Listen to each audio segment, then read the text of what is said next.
Sadhguru. Indians don't know the greatness of this culture. How to bring back the pride, Sadhguru? I think one thing we have to do is rewrite a more responsible history of what has happened in this land for a long time. Not in the last 3,000 years, not in the 1400 years. What people in this land have done for a long time has to be brought back. In other countries, people are studying this. If you go to… there are Lebanese people, if you study in a school in Lebanon, you will read about how Indian workers, Indian sculptors, Indian elephants, Indian yogis came and built a Phoenician temple 4,300 years ago in Lebanon, which is called as Baalbek, which is a phenomenal temple. 4,300 years ago, some of the foundation stones are over 300 tons and there is no granite in Lebanon. They transported it all the way from Egypt, across the canal and up the mountain and put it up there. Indian elephants, workers and sculptors worked. The proof, there is enough proof, but one proof is visually hanging there is lotuses in the ceiling. Indian sculptor has to put a lotus wherever he goes. Where would a Lebanese sculptor have seen a lotus? Obviously, there are no lotuses there. So, how many Indian children forget about children, how many Indian grown-ups have heard about this? No. The Tamil kings went and built Angkor Thom and Angkor Wat in Cambodia. Angkor Thom is the largest religious building on this planet. The intricacy and the engineering, the sheer design and engineering of how these temples are built, if you go and see, you will feel proud of being a human being. Because if human beings can think something like this 1,000 years ago and manifest it, it is too much. This was done by the Tamil kings, most of the work done by probably the Tamil labor. From first standard to 12th standard, does any Tamil child even read a line about this in their history book? No. We only read how we were conquered, raped, looted, beaten by other people. Then if there is no pride, why would you want to recreate it? You need to understand this. A culture or a nation is just an idea.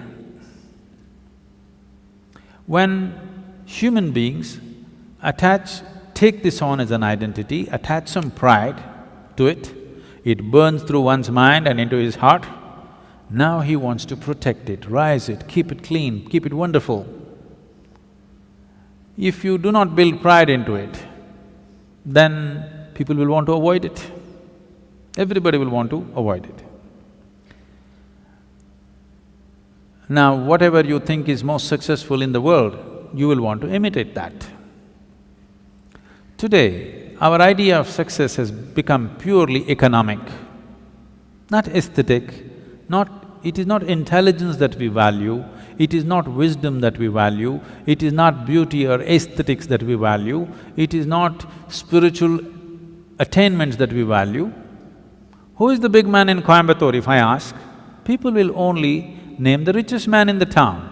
They will not name the wisest man in town, the most beautiful man in town, most meditative man in town. No, the richest man in town is the biggest man. So who is the biggest whatever? Whichever is the richest nation, whichever is the richest culture, power and money have become the highest goals, which itself is a very rudimentary way of looking at life. Because of that, right now, I promised the American meditators, next 2 years I'm going to invest a lot of time in United States because knowingly or unknowingly, they have taken on the leadership in the world. No sense? See, if all the American people wear blue workman's clothes, half the world is wearing Americans' workman's clothes. You just go to any city, Mumbai or Chennai or Bangalore especially, you look down below the knees, more than 60% is wearing blue denims.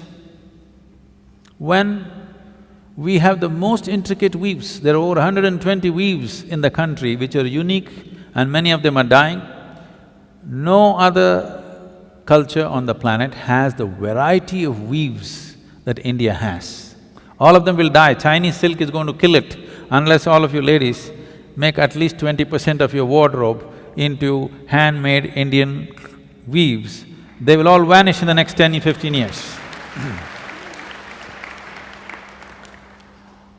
Why is everybody wearing not even American executives' clothes, American workman's clothes? As if that's not enough, if they tear their trousers, everybody tears their trousers. Yes. It's all torn, but in a very expensive way. Now, if Americans put carbon dioxide in a bottle and drink it, even a kindergarten child knows human body needs oxygen, not carbon dioxide. But because America drinks carbon dioxide and says this is the real thing, more than half the world drinks carbonated water today. If you go to one of the remote villages here, there may be people, not in this area maybe, but anywhere else if you go, they might not have heard the word yoga, but they know what is Coca-Cola. Okay?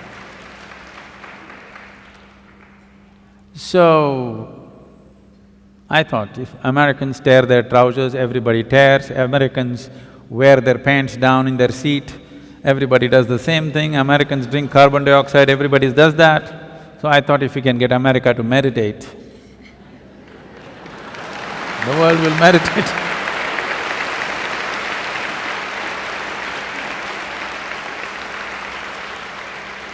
So, we are doing a little bit of a big push in the next 2 years in United States.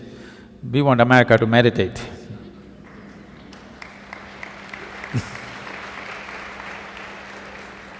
They're kind of getting ready, they're tired of the carbonated water.